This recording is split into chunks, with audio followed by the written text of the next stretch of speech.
This is Nathan with Total Environmental Cooling and Heating. YouTube wants me to keep my eyes right here, but I make a lot of these videos while I'm on the road, so you're going to find out that I rarely look directly at the front camera lens like I'm supposed to. That I spend more of my time looking at the road like I'm supposed to. Alright, so winter is coming. Winter is pretty much here. It's fall in Texas if you're not familiar with Texas weather.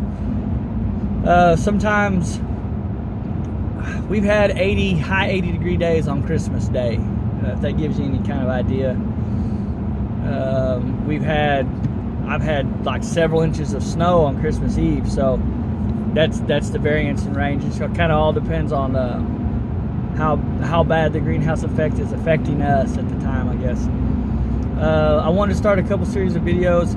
I see get a lot of customers that say, oh, well, I'll do that myself. And I'm a do-it-yourselfer kind of guy, or it used to be more so than I am now. So I'm making a couple of these videos to show you like the really simple stuff that you see on YouTube. Kind of explain, and this video won't have any of that, but kind of explain like the basics of the DIY portions of stuff, and then I'll kind of explain why we charge what we charge to do it our way, and some of the specialty tools and the specialty knowledge and the skills and conditions that we're kind of in to do these things that are some of these, not all of them, but some of these are really simple tasks, right? A couple of examples that we're going to have coming up into the winter is we're going to get quite a few service calls these service calls are going to be no heat.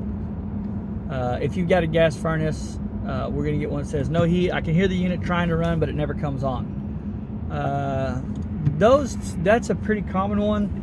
About one of three things typically, not 100%, typically happens on that, and that's going to be flame sensors dirty. They get corroded. They get a little bit of a I don't want to say carbon, I'm not exactly sure what that is, but they get a buildup of on the flame sensor. It's a little steel rod is all it is. You get a buildup on that reduces how well it senses the flame, and then the furnace will try to light. Sometimes it'll light for a moment and then it shuts off. So if you're having a symptom where you hear your furnace kick up, you hear the flames come on, they run for about a second, maybe 3 seconds tops, and then everything shuts down. It does that 5 times and then it just does nothing, or it just makes a noise and never shuts down. You've got a flame sensor issue there. Pretty simple fix. One of the things you want to check on when you do that is you don't crack the porcelain. It's pretty delicate in there. That you make sure that when you reinstall it, you get it in exactly the right position so that it's getting the full flame. And then you want to check voltage across through the actual sensor, so that you can be sure that you're getting a good full read back to the control board, that you don't have any other issues going on. So the simple portion of that is taking out the screw, sliding it out, taking a piece of Scotch-Brite, cleaning it up, putting it back in there, and starting the furnace. That's the simple portion. The more difficult portion of that is while you're in there, making sure that the flames look like they're burning clean right, checking gas pressure across the gas valve to make sure you've got a full, in a natural gas situation, you've got a full 7 inches of water column coming in, 3.5 inches of water column coming out in high burner, that you've got a good connection, and that you don't have an overly corroded sensor. So very simply, scuffing that thing up, throwing it back in there, that'll fix them up, 99% of the time. But all the other little details, that's what we're charging for. So I'm gonna do some of these videos because we are gonna get a lot of simple service calls. Now, again, and I say this all the time, in most of my videos you'll see this, maintenance. 80% of the calls we get in the first big cold front, or the first sustained cold front, they're lack of maintenance related issues. We call everybody on our list and say, hey, it's time for us to come out and take a look at the heater, and I swear I get this like, oh my God, no, we're fine right now.